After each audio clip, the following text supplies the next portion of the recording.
안녕하십니까. 오늘은 성도는 어떻게 살아야 합니까? 라는 제목으로 말씀을 전하겠습니다. 저는 오늘날 제가 사는 세상을 보면서 과연 건전한 이성을 가진 사람이 얼마나 되나 두려울 때가 있습니다. 뉴스나 신문을 보면은 대통령이나 지도자들이 이 나라를 도대체 어디로 끌고 가려나 걱정이 됩니다.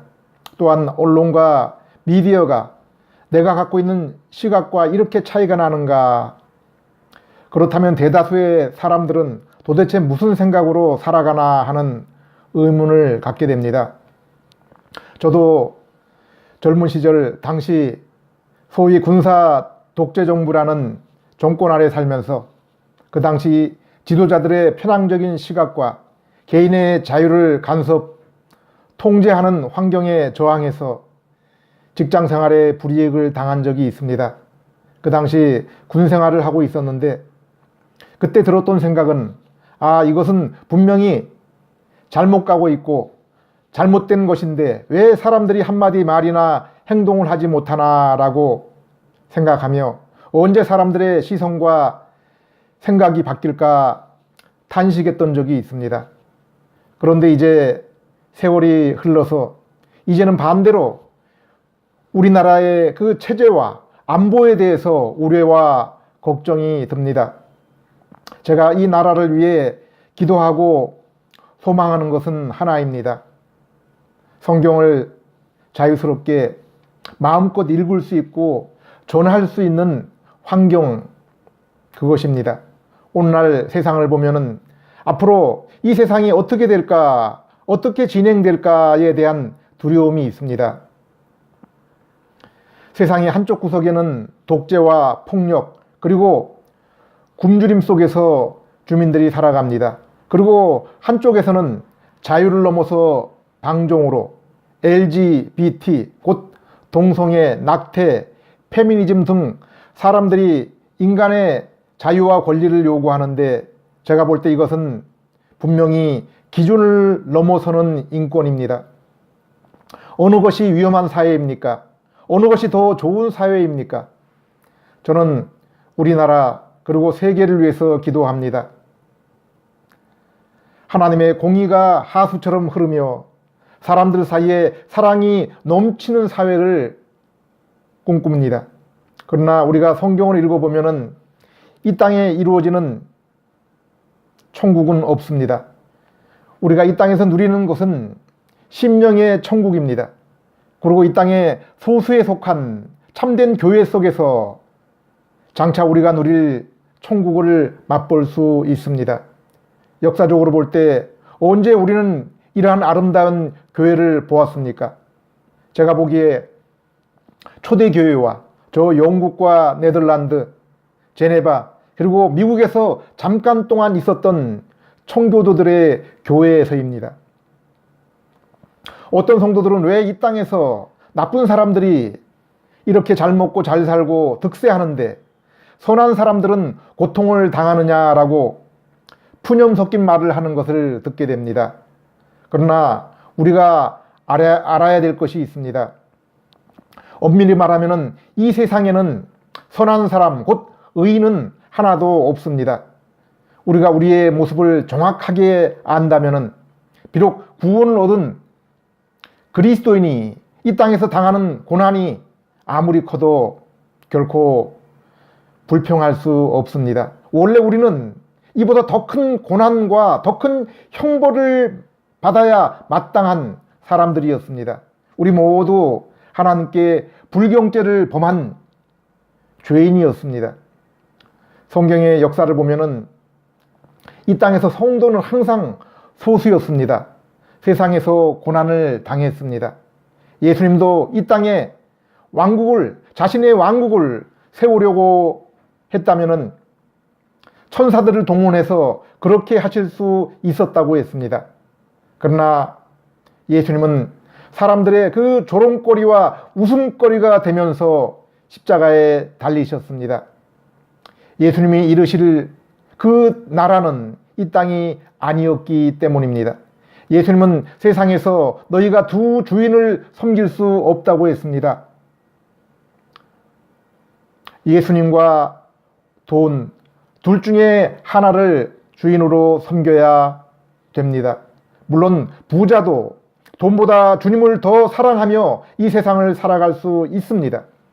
그러나 온전하게 우리 주님을 섬기고 사기가 결코 쉽지 않습니다.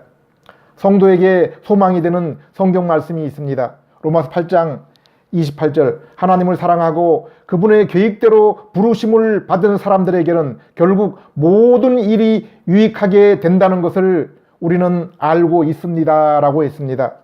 고린도전서 10장 13절, 여러분이 당한 시험은 모든 사람들이 다 당하는 시험입니다. 하나님은 신실한 분이시므로 여러분이 감당할 수 없는 시험 당하는 것을 허락하지 않으시고 여러분이 시험을 당할 때 피할 길을 마련해 주셔서 감당할 수 있게 하실 것입니다. 시편 73편에 성전에서 찬양을 인도했던 아삽에게는 늘 이해할 수 없는 것 때문에 불만이 있었습니다. 그것은 자신은 이렇게 열심히 성전에서 봉사하고 수고하는데 그럼에도 불구하고 자신의 인생은 이토록 고달프고 고난이 항상 따르는데 저기에 저 악인들은 하나님과 무관하게 사는데도 잘되고 행복하고 형통한 모습을 보기 때문입니다. 73장 2절 이후의 말씀을 읽어드리겠습니다. 나는 발을 잘못 디뎌 거의 미끄러질 뻔하였으니 이것은 내가 악인들이 잘되는 것을 보고 교만한 자들을 질투하였음이라. 그들이 일평생 아무런 고통도 없이 건강하게 지내며 다른 사람들과 같이 어려움을 당하거나 병으로 고생하는 일도 없으니 교만을 목걸이로 삼고 폭력을 옷으로 삼는구나. 그들의 마음은 악을 토하고 그들의 탐욕은 하늘 높은 줄을 모른다. 그들이 남을 조롱하며 악한 말을 하고 거만을 부리며 은근히 남을 위협하는구나. 그들이 입으로 하늘에 있는 하나님을 대적하고 혀로 땅에 있는 사람들에게 악담하니 그의 백성이 그들에게 돌아가서 그들의 악한 영향을 그대로 받아 하나님이 어찌 알겠는가? 가장 높으신 분이라도 세상에서 일어나는 일들을 다 알 수는 없다 하는구나. 이 악인들을 보아라. 이들은 언제나 편안한 생활을 하고 그들의 재산은 날로 늘어만 간다. 내가 깨끗한 마음으로 살고 죄를 짓지 않는 것이 허사로구나. 나는 종일 괴로움을 당하며 아침마다 벌을 받았다. 내가 만일 이런 것을 말했다면 주의 백성들에게 반역자가 되었을 것이다. 내가 이 모든 문제를 이해하기가 무척 힘들었으나 내가 하나님의 성소에 들어갔을 때 악인들의 최후를 깨달았습니다. 25절, 하나님, 하늘에서는 나에게 주밖에 없습니다. 내가 주와 함께 있는데 이 세상에서 무엇을 더 바라겠습니까? 내 몸과 마음은 쇠약해질 수 있습니다. 그러나 하나님은 내 마음의 반석이시요 내가 필요로 하는 모든 것이십니다. 주를 멀리하는 자는 망할 것입니다. 주께 신실치 못한 자를 주는 멸망시키셨습니다. 그러나 나에게는 하나님을 가까이 하는 것이 정말 너무 좋습니다. 내가 여호와 하나님을 나의 피난처로 삼았으니 주께서 행하신 모든 일을 널리 전하겠습니다. 성전에서 봉사하며 신실하게 신앙생활을 한 아삽은 악인이 이 세상에서 형통한 것을 보고 잠시 방황하며 하나님을 원망하다가 하나님의 성소에 들어갔을 때 그것을 깨달았다고 했습니다. 성소에서 하나님을 만나고 나니 아삽의 영안이 열리고 새로운 세계, 영원한 세계, 그리고 주님과 사귀는 그 영적 사귐의 기쁨을 맛보고 나서 이제 불신자의 형통을 더 이상 부러워하지 않게 되었습니다. 성경은 하나님이 우리를 하나님의 형상으로 창조하셔서 우리가 하나님을 영화롭게 하며 영원토록 그분을 바라보고 즐거워하도록 하셨다고 했습니다.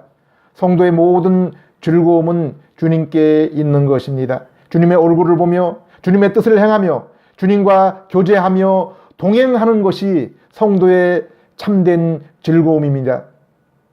이 땅에서 예수님을 만나고 신앙생활을 하면서 이 즐거움보다 더 큰 즐거움을 다른 곳에서 찾는 사람은 아직 예수님을 만나지 못한 것입니다. 하나님이 이 세상을 아름답게 창조하시고 우리를 하나님의 형상으로 창조하신 것은 우리가 이 아름다운 세상을 잘 관리하면서 이 모든 것을 통해서 하나님께 영광을 돌리게 하려는 것입니다. 우리가 그 만드신 세계를 다스리면서 하나님의 작품을 보며 하나님을 더 잘 알고 더 풍성하게 사귀도록 하신 것입니다. 지금 우리가 살고 있는 세계, 그리고 지금 우리의 현재의 모습은 태초에 하나님이 지으신 그 상태와 모습이 아닙니다. 더더욱 에덴 동산은 아닙니다. 우리는 에덴 동산을 상상하기 어렵습니다. 아무도 그것을 경험하지 못했기 때문입니다. 그곳에서 하나님을 닮은 완벽한 모습의 아담이 하나님과 교제를 나누었습니다.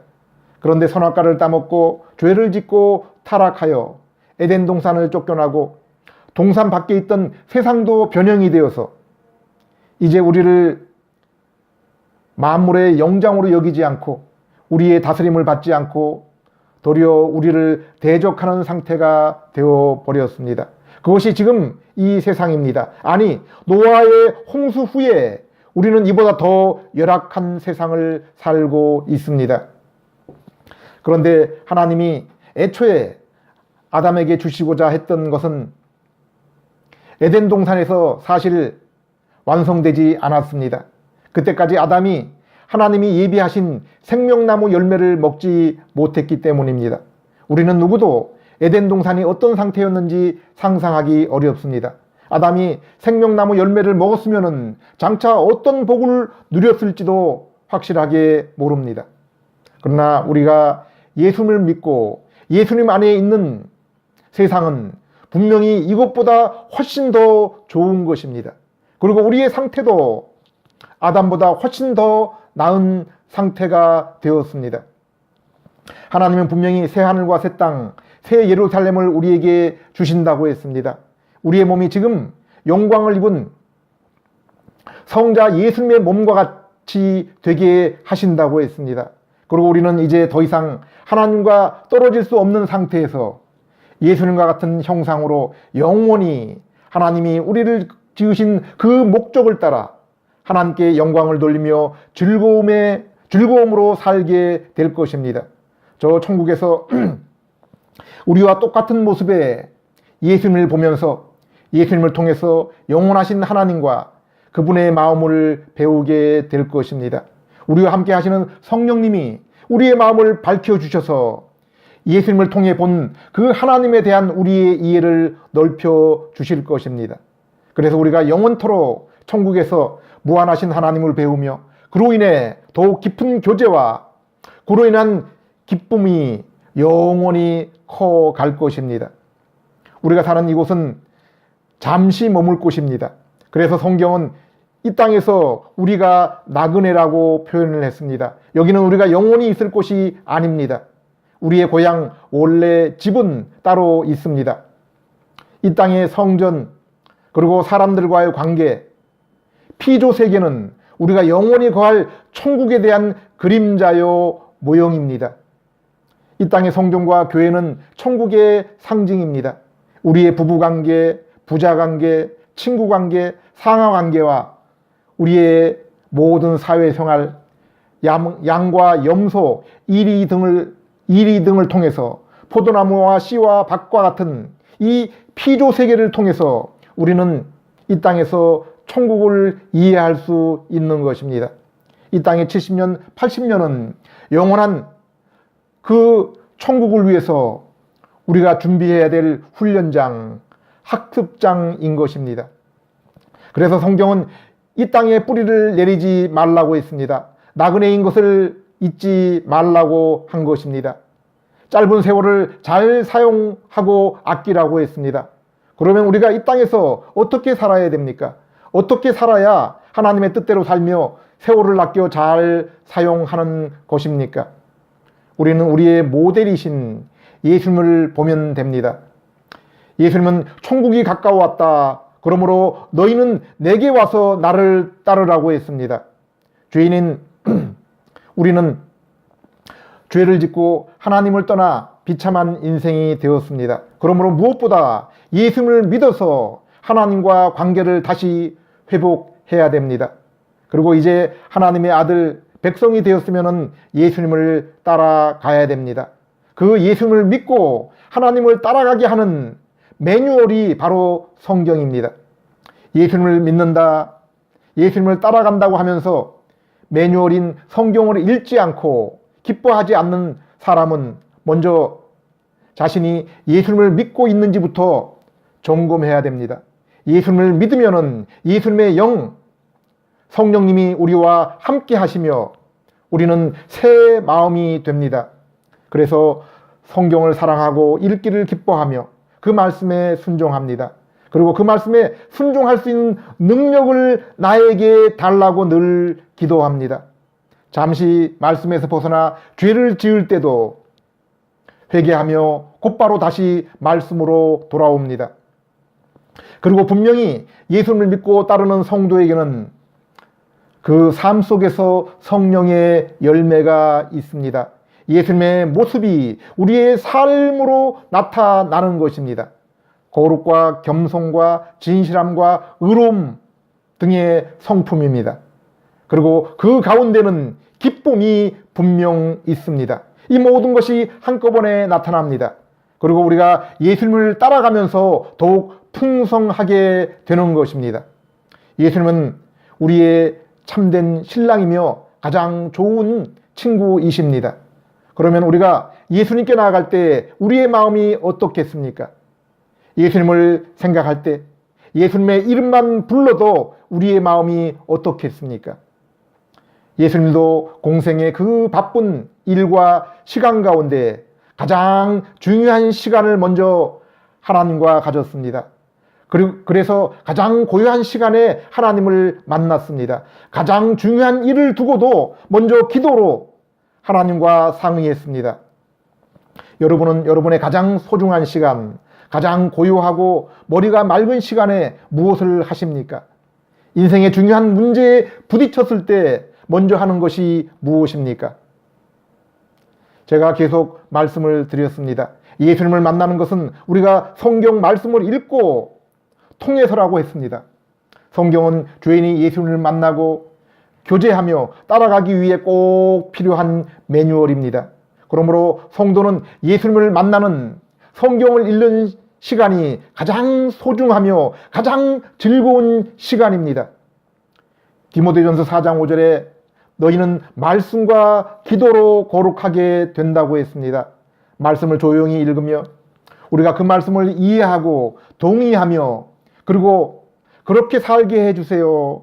주님을 따르며 주님의 모습을 닮게 해주세요 라고 기도하는 마음으로 성경을 대해야 됩니다. 처음 성경을 대하는 분은 먼저 신약 성경 요한복음부터 읽으시기를 권해드립니다. 잘 이해가 가지 않으면 다른 성경 번역을 함께 살펴보십시오. 현재 제가 사용하는 스마트폰 앱 성경은 개역 한글, 새번역, 현대인의 성경이 나와 있습니다. 물론 무료 앱입니다. 또한 구절이 어려우면 주석을 참고하면 됩니다. 바이블 25 앱에 여러 주석이 나오는데 그 중에 매튜 헨리 주석을 추천합니다. 원어 본문을 통해 낱말의 뜻을 좀 더 자세히 살펴볼 수 있습니다. 저는 픽트리 성경 앱을 사용합니다. 그리고 단권으로 된 ESV 스터디 바이블을 추천합니다. 한권으로 되어 있지만은 신구약 전체 성경 구절을 공부하는 데 도움이 큽니다. 그리고 성경 전체 줄거리, 신학을 이해하기 위해서는 저는 존 프레임의 조직신학 또는 마이클 호튼이 쓴 개혁주의 조직신학을 추천합니다. 우린 누구나 성도이면은 성경을 직접 볼 수 있어야 됩니다. 요한일서 2장 27절에 예수님을 믿으면은 성령님이 함께 하셔서 성경을 통해서 예수님의 가르침을 누구나 알고 이해할 수 있다고 했습니다. 제가 이렇게 추천하는 것은 여러분을 목사가 되고 신학자가 되게 하려고 하는 것이 아닙니다. 저도 가정이 있고 부양의 책임을 지고 있습니다. 대부분의 시간을 일을 하며 보내고 있습니다. 머리가 뛰어나거나 이해력이 빠른 사람이 아닙니다. 우리의 인생에서 예수님을 만나는 것보다 우선적이거나 중요한 일은 없습니다. 그리고 예수님을 만난 성도는 예수님을 배우고 거룩한 삶을 사는 것이 최우선이 되어야 됩니다. 아니, 진실로 예수님을 만난 성도는 분명히 그렇게 살 수밖에 없습니다. 그렇게 살게 되어 있습니다. 그것이 자연스럽고 편하고 기쁘기 때문입니다. 성도에게 성경을 통해서 예수님을 만나 교제를 나누는 시간보다 더 달콤하고 더 기쁘고 소중한 시간은 없습니다. 결코 없습니다. 기도드리겠습니다. 하나님 아버지, 성경을 통해서 죄인인 저희가 어떻게 하나님을 만나며 이 세상에서 놀랍고 깊은 삶을 살 수 있는지 알려주심을 감사드립니다. 저희가 예수님을 믿어서 구원을 얻고 예수님을 배워서 더욱 복되고 풍성한 삶을 살아갈 수 있도록 인도해 주시옵소서. 예수님 이름으로 기도드립니다. 아멘.